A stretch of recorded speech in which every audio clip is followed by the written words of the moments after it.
नमस्कार मित्रों, आप लोगों का बहुत बहुत स्वागत है हमारे यूट्यूब चैनल में। आज हम आप लोगों से बात करेंगे सूर्य के संक्रांति का। सूर्य 16 तारीख की रात में और 17 तारीख के मध्य में मतलब 2 बजे, रात्रि के 2 बजे कर्क राशि से निकलकर सिंह राशि में प्रवेश करेंगे। ये उनके खुद की राशि है। सूर्य जब सिंह राशि में आते हैं तो अपनी मूल त्रिकोण राशि में होते हैं। यहाँ सूर्य बहुत ही बलवान माने जाते हैं, लेकिन इस बार सिंह राशि में पहले से ही केतु विराजमान है, इसलिए सूर्य केतु की युति लगभग 1 माह तक कहीं ना कहीं मिला जुला असर आप पे डालेगी। सूर्य का बताएं आपसे, सूर्य क्या है? सूर्य आत्मबल, नेतृत्व, अधिकार, प्रशासन, पिता और आत्मसम्मान के कारक हैं, आत्मा के कारक हैं। जबकि केतु मोक्ष, अचानक घटनाएं, रहस्य और भ्रम के कारक हैं। तो जब आपकी आत्मा बलवान होगी, जब आपका आत्मविश्वास प्रबल होगा, तो आप कुछ भी काम कर सकते हैं। तो आपके जीवन में सूर्य का बलवान होना, सूर्य का प्रभावी होना बहुत ही जरूरी है।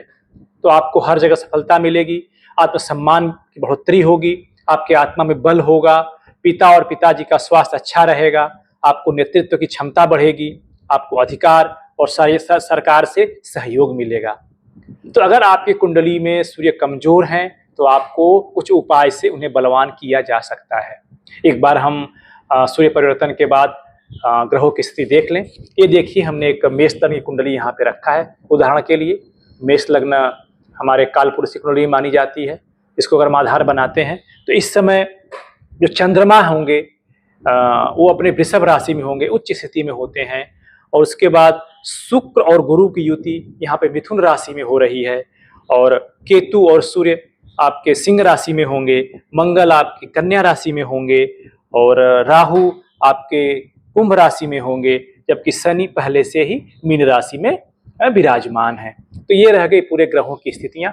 अब हम आपको सारे 12 राशियों पे इस संक्रांति का क्या प्रभाव पड़ेगा इसके बारे में बताएंगे, और इसका क्या उपाय हमें करना है ताकि हम इस संक्रांति का हमारे जीवन पे अनुकूल प्रभाव पड़े, प्रतिकूल प्रभाव न पड़े, अनुकूल प्रभाव पड़े, इसके बारे में आपको हम बताएंगे। तो अगर जब भी सूर्य की ऐसी परिवर्तन होता है ना, तो इसलिए सत्ता, प्रशासन, पॉलिटिक्स, पितृ संबंध, अहंकार, स्वास्थ्य, विशेषकर आपका हृदय, नेत्र और पित्त रोग पर असर रहता है, क्योंकि आपका हृदय, नेत्र और पित्त रोग सूर्य से प्रभावित होते हैं। तो आइए एक एक करके हम इस पे बात करते हैं। पहले हम बात करेंगे मेष राशि की। मेष राशि के 5वें भाव में सूर्य प्रवेश करेंगे। शिक्षा, प्रेम संबंध, संतान और सत्ता निवेश से जुड़े मामले आपके सक्रिय हो जाएंगे। सट्टा निवेश यहाँ पे है, मतलब आपका कहीं कोई लॉटरी लग सकती है, या आप अगर कहीं आप शेयर मार्केट में, म्यूचुअल फंड में निवेश करते हैं तो आपको वहां से अच्छा रिटर्न मिलने की संभावनाएं बढ़ जाती हैं। किंतु केतु की युति से प्रेम संबंधों में गलतफहमी, संतान के स्वास्थ्य या पढ़ाई में रुकावट संभव है, ये चिंता आपको सताएगी। नौकरी वाले जातकों के लिए नए अवसर मिल सकते हैं, परंतु जल्दबाजी से बचें। वृषभ राशि की बात करेंगे। वृषभ राशि में, वृषभ लग्न में सूर्य 4थे भाव में रहेंगे। घर, परिवार, माता पिता, वहां से जुड़े कार्यों में आपकी सक्रियता आएगी। इस समय आपको मकान लेने के लिए, गाड़ी लेने के लिए आपके योग एक्टिवेट हो जाएंगे। परंतु केतु के कारण, केतु चूंकि ऑलरेडी इसमें बैठे हुए हैं पहले से, तो आपके घर में अशांति, माँ के स्वास्थ्य में समस्या, वाहन या प्रॉपर्टी विवाद भी उत्पन्न हो सकता है। लाभ के नए रास्ते खुल सकते हैं, लेकिन आपका मन अशांत रहेगा। मिथुन राशि के लिए बात करते हैं तो सूर्य इसमें 3रे भाव में होंगे। इसमें साहस, पराक्रम, छोटे भाई बहन, कम्युनिकेशन और यात्रा के योग बनेंगे। केतु की वजह से आपको अनावश्यक यात्राएं करनी पड़ सकती हैं। भाई बहनों से के संबंधों में मतभेद पैदा हो सकता है और कार्यस्थल पर आपको असहयोग मिल सकता है। लेखन, मीडिया, कम्युनिकेशन वालों को अचानक प्रसिद्धि या पहचान भी मिल सकती है। कर्क लग्न की बात करेंगे। कर्क लग्न के 2रे भाव में ये गोचर होगा, जिसमें आपके वाणी, परिवार, बचत और धन पे असर पड़ेगा इसका। केतु के कारण आपके वाणी में कटुता आएगी, पारिवारिक विवाद होने की संभावना है और धन हानि का योग भी है। यदि सोच समझकर बोले तो धन और प्रभाव दोनों बढ़ेंगे, नए सोर्स ऑफ इनकम मिल सकते हैं। बट सबसे इंपॉर्टेंट है आपको अपनी वाणी पे नियंत्रण रखना है, ये ध्यान रहे। सिंह राशि की बात करेंगे। सिंह लग्न की बात करेंगे तो सूर्य स्वयं की राशि में यानी लग्न यानी पहले भाव में केतु के साथ होंगे। ये इनका लग्न का भी होता है। इसमें आत्मबल, व्यक्तित्व, स्वास्थ्य और निर्णय क्षमता आपकी प्रभावित होगी। अचानक आपको गुस्सा आ सकता है, अहंकार या गलत निर्णय से आपको नुकसान हो सकता है। पब्लिक लाइफ और नेतृत्व क्षमता बढ़ेगी, पर शत्रु या विरोधी आपके अचानक सक्रिय हो सकते हैं। पिता से संबंध में उतार चढ़ाव आएगा। ये आपके लिए, चूंकि आपके लग्न में सूर्य रहेंगे, सब बहुत अच्छा योग है, बट कहीं ना कहीं केतु के कारण एक ग्रह का योग भी लग रहा है यहाँ पे, क्योंकि आपका जो भी राहु होंगे सीधे आपके लग्न पे दृष्टि डाल रहे होंगे 7वें भाव में बैठ करके, तो कहीं ना कहीं ये ग्रह योग भी बनेगा। तो आपको थोड़ी सावधानी रखने की जरूरत है। कन्या राशि, आपके सूर्य जो 12वें भाव में होंगे, इसमें आपके खर्चे, विदेश संबंधी काम, हॉस्पिटल, कोर्ट कचहरी जुड़े मामले आपके एक्टिवेट हो सकते हैं। केतु की वजह से नींद की समस्या, फिजूल खर्ची और मानसिक तनाव भी हो सकता है। विदेश यात्रा या विदेश संपर्क से लाभ भी मिल सकता है, पर स्वास्थ्य पे आपको खर्च बढ़ सकता है। आपको ध्यान देने की जरूरत है कि आपको अचानक से हॉस्पिटल के खर्चे बढ़ सकते हैं। तुला राशि के 11वें भाव में संक्रांति होगी, तो इसमें लाभ, मित्र, बड़े भाई बहन और आपके संगठन से जुड़ी गतिविधियां इसमें शामिल होती हैं।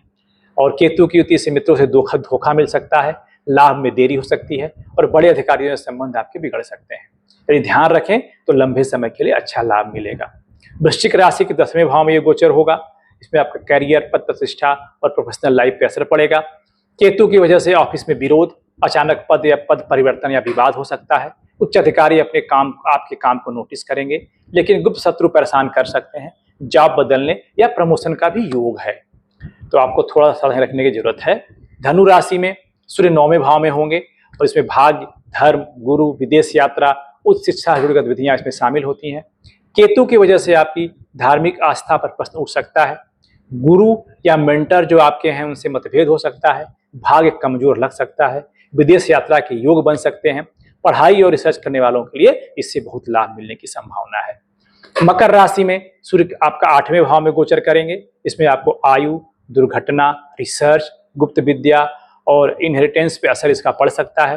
केतु के कारण आपको अचानक चोट, सर्जरी, बीमा पॉलिसी या टैक्स संबंधी परेशानी हो सकती है। आपके जो गुप्त शत्रु हैं वो सक्रिय हो सकते हैं।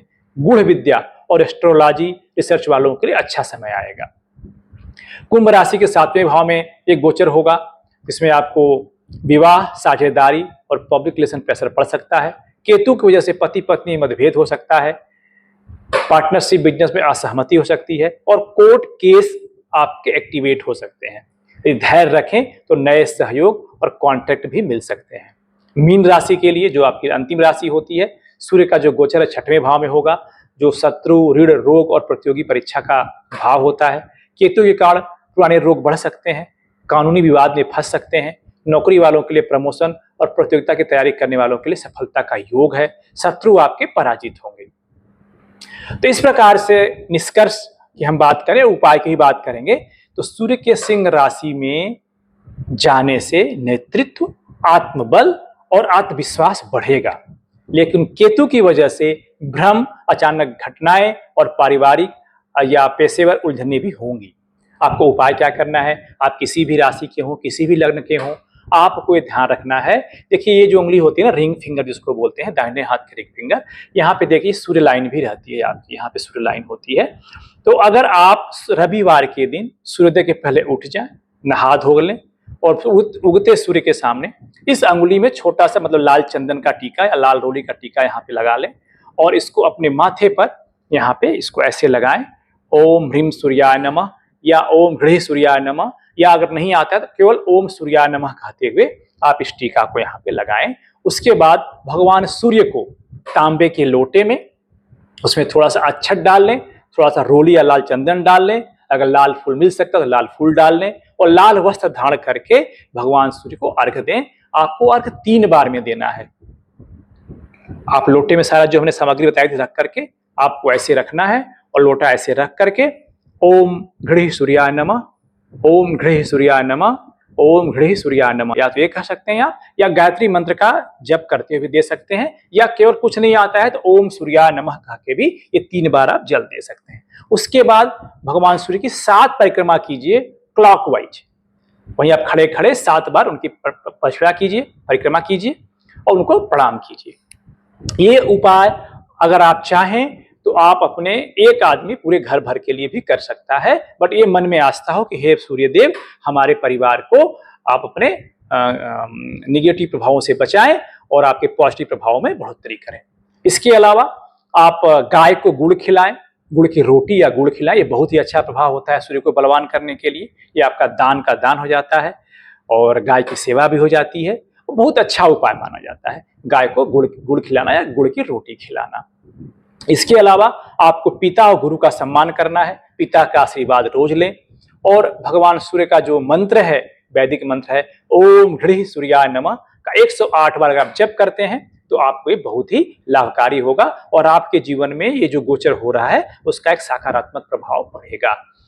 अब हम थोड़ा केतु का उपाय बता दें आपको कि केतु ऑलरेडी सिंह राशि में है। केतु का जो सबसे अच्छा उपाय है, शनिवार या बुधवार के दिन आपको सतंजा मतलब 7 अनाज जो पक्षी खाते हो उसको मिला करके 7 मुट्ठी आप छत पे अपने या कहीं भी डाल दें, इसको पक्षी खाएं। इससे आपको बहुत ही लाभ मिलेगा। जो आपके जीवन में भ्रम या संशय की स्थिति बनी हुई है वो दूर होगी और आपका इस गोचर का बहुत ही अच्छा असर पड़ेगा।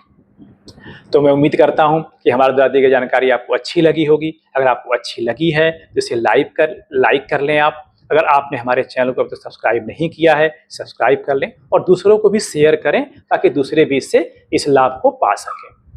तो ऐसे ही अच्छे वीडियो लेकर के फिर हम आपके समक्ष हाजिर होंगे। तब तक के लिए हमें आज्ञा दें। ओम सूर्याय नमः।